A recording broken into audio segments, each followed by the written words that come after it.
In St. Louis, baseball is about championships, Hall of Famers, and historic moments. 1985 had a little bit of everything. It's been 40 years since one of the most exciting teams in Cardinals history was assembled. A team that brought a brand of play that baseball hadn't seen before.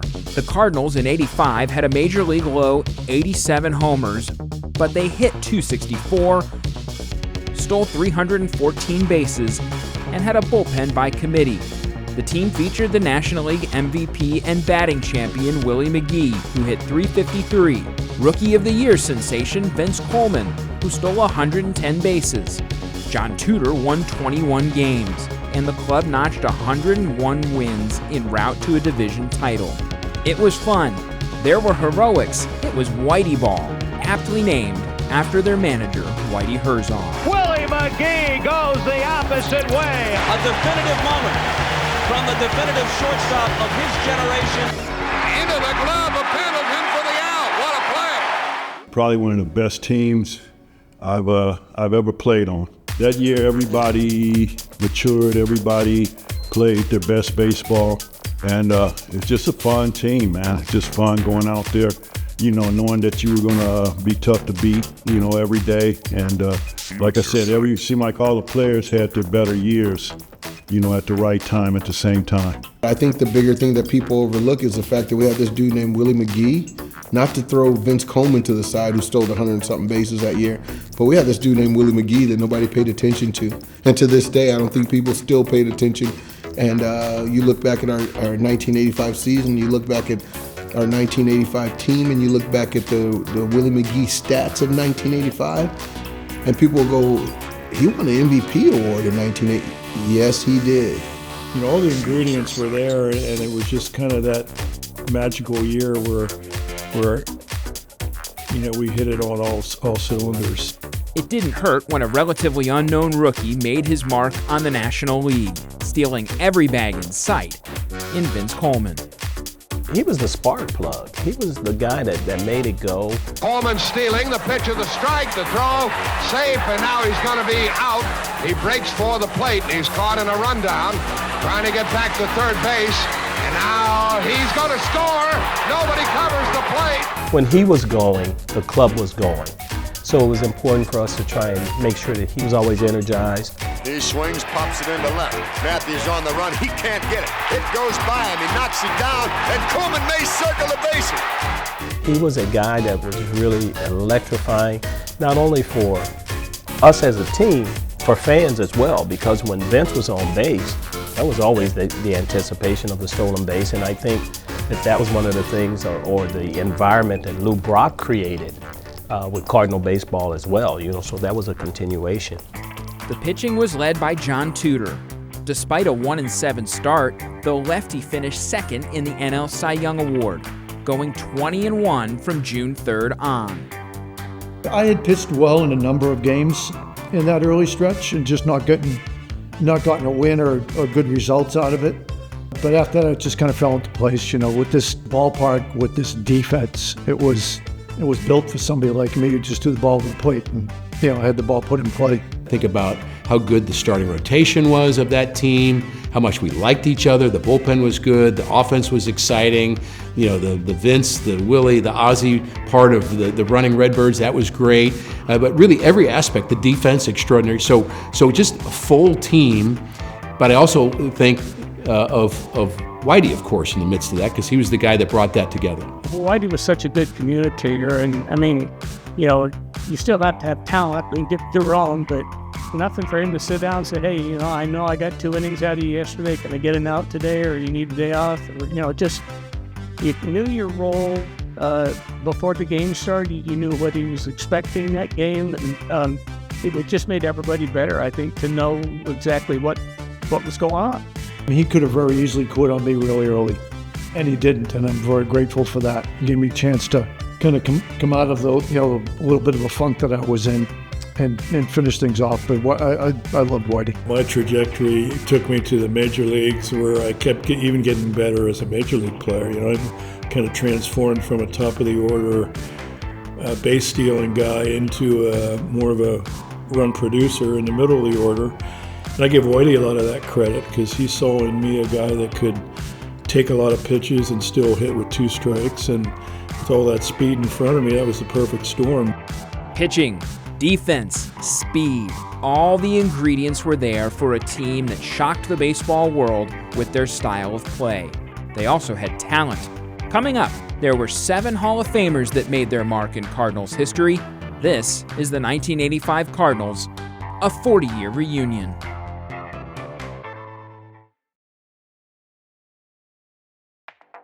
Outside of manager Whitey Herzog in the dugout, the Cardinals had talent on the field. Whitey Herzog and Ozzie Smith are a part of baseball's Hall of Fame, and 5 other players from that team made their way to the Cardinals Hall of Fame: Bob Forsch, Tommy Herr, Vince Coleman, John Tudor, and the always humble Willie McGee. It's hard for me to, ride in the car around the track. It's for the people, but I'd rather just come out the dugout, wave, get back. This was my job, man, and this is the way I look at it. It was my job. I did my job. That's it. I don't need the recognition. I don't need nothing, but I understand it, and it's not about me, when it comes to that. So sometimes you have to come out of your comfort zone, for something bigger than you. Such a rich tradition in Cardinal baseball, and for me to have a red jacket on, the same as the names, the Musials and Gibsons, and it boggles my mind. Obviously for me, a kid from the farmland of Lancaster County, Pennsylvania, about as far removed from the major leagues and St. Louis tradition as you could be, it's just really almost incomprehensible. The most important word that's associated with the game of baseball is consistency. One must minimize his negatives and maximize his positives. And see, Ozzie, those are life lessons that I share with my family and my kids every day. And I'm so proud to say I learned them from you. For him, it was vindication that, he was a big part of this organization. The fact that he would come back and people would reward him with the red jacket it meant everything to him. And I think from an emotional standpoint, you could see that in his speech, the way he talked about it now, very proud of the fact that he was able to be a part of something that continues to be talked about today. It's a great honor, I think, especially because it was a fan vote. I loved playing here. The fans were always unbelievable to me. They still are. It's been a great place to play. I think over the years for Cardinals in general, the Hall of Fame was just, it's like you said, it's an honor. Coming up. And the batter is Ozzie Smith. Baseball fans were treated to one of the greatest moments in Cardinals history and baseball history, as everyone went crazy. Go crazy, folks! Go crazy! That's next on the 1985 Cardinals, a 40-year reunion.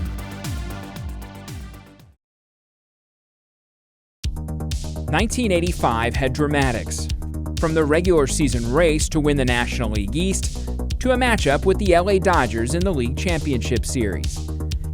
Game 5 of that series at Busch Stadium, one of the most dramatic home runs and calls, set the stage for baseball history. We were lucky enough to have the great Jack Buck at the mic at the time, who, by the way, thought he missed it. And they did talk about the fact that I hadn't hit a home run left-handed.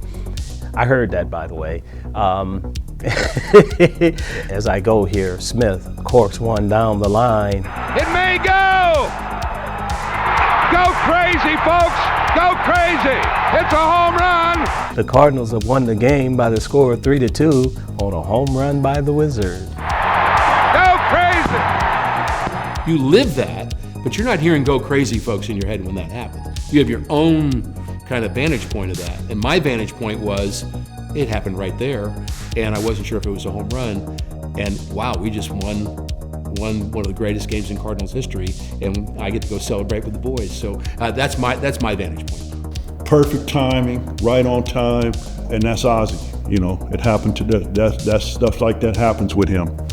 I call him a golden child. First of all, when it left the bat, we're all looking like, oh my God. seriously, this is Ozzie hitting? But it was almost like the perfect swing, the perfect pitch at the perfect time. And when he hit the ball, we all jumped up in amazement. Like, you know how the dugout was. We had to lean out of the dugout. Then we kept coming out of the dugout. And then, oh my God, we could not believe what had happened. It was exciting and it was funny, you know, kind of because it was Ozzie that hit it. They had just put the stat up. He hasn't hit a home run in 1,200 at bats, left-handed or something, and he hits one out. So there's this confluence of weird things that happened all at once that erupted after that. I was on the bench then, and it turned out to be one of the bigger moments that I was involved with Cardinal baseball.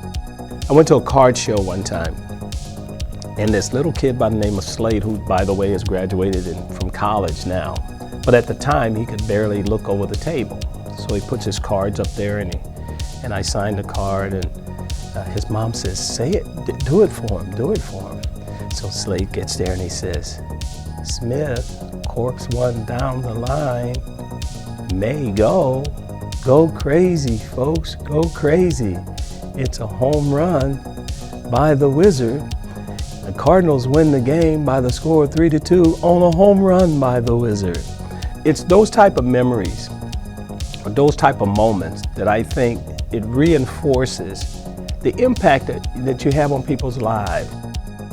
Coming up, the Cardinals weren't done. Jack Clark makes his presence felt with a home run that still resonates for fans today. That's next on the 1985 Cardinals, a 40-year reunion.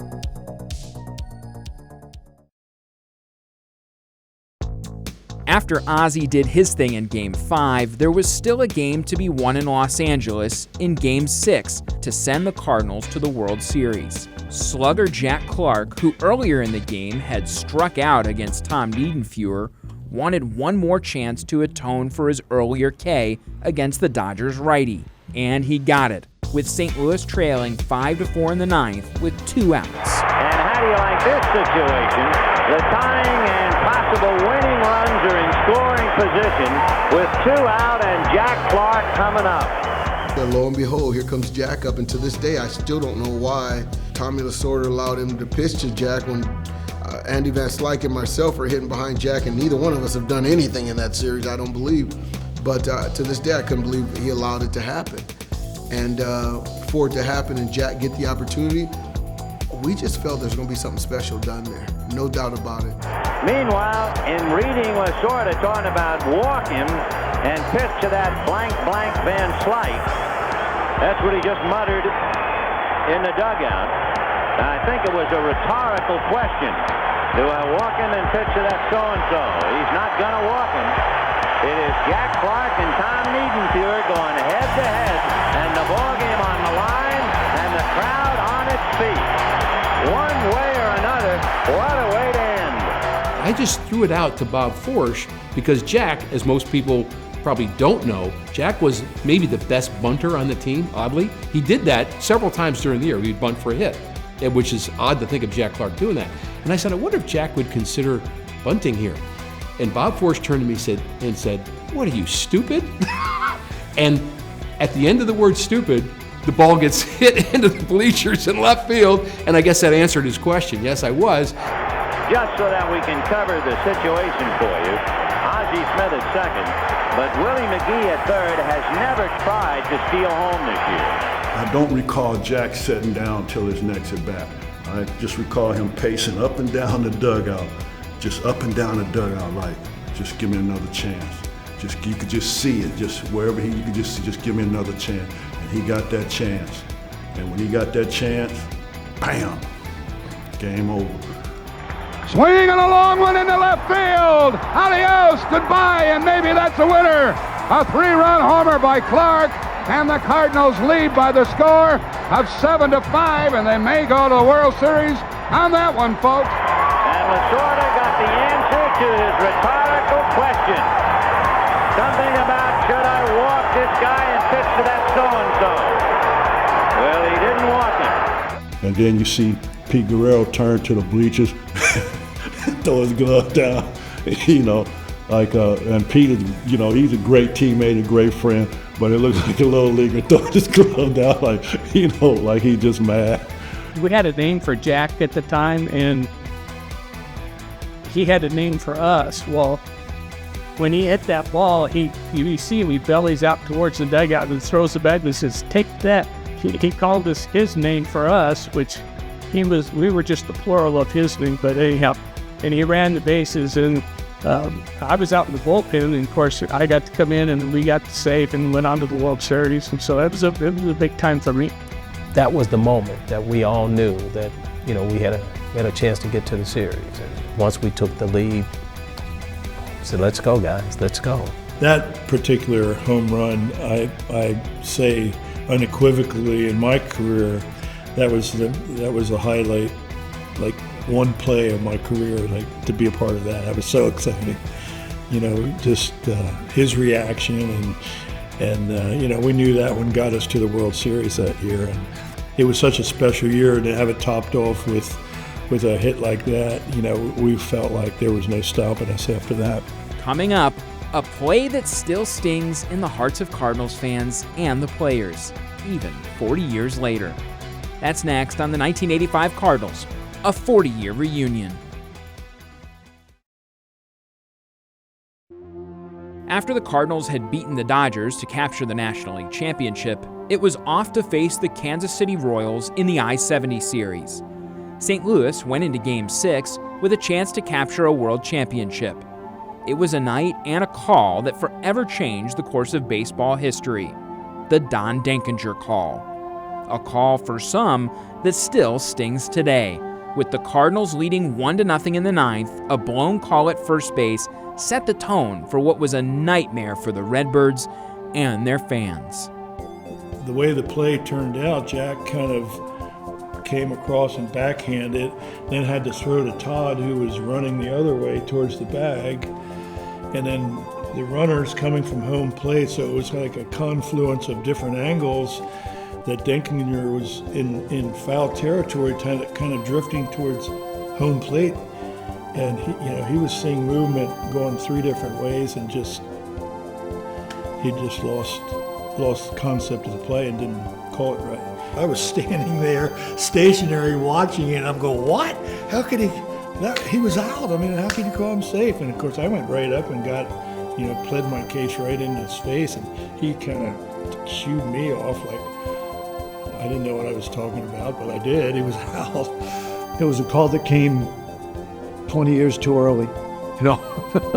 20 years later, or 25 years later, 30 years later, whatever it would have been, it would have been a replay, it would have been overturned, but it wasn't.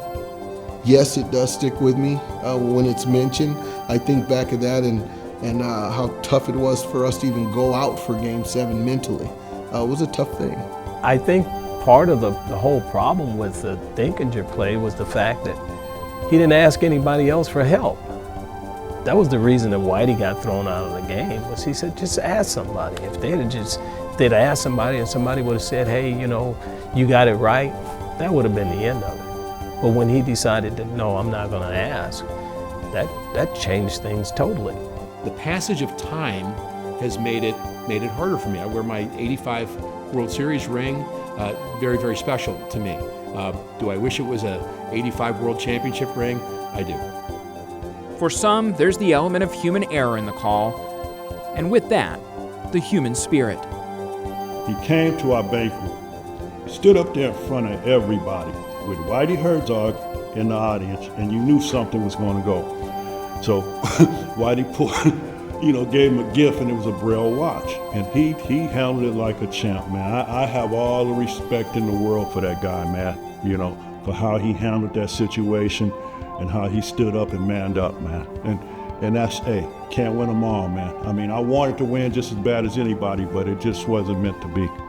Coming up, the 1985 players gathered for another get-together, a team that still holds a special place in the hearts of Cardinals fans. That's next on the 1985 Cardinals, a 40-year reunion.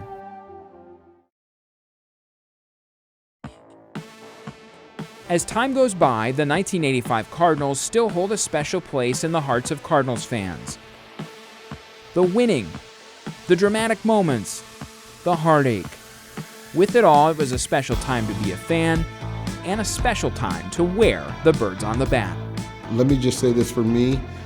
Every time I come back, it's like I never left. That's how good the people in St. Louis treat me and welcome me, and it is a pleasure. It's good to see everybody. It's good to catch up on what they're doing, what's going on, and just fun.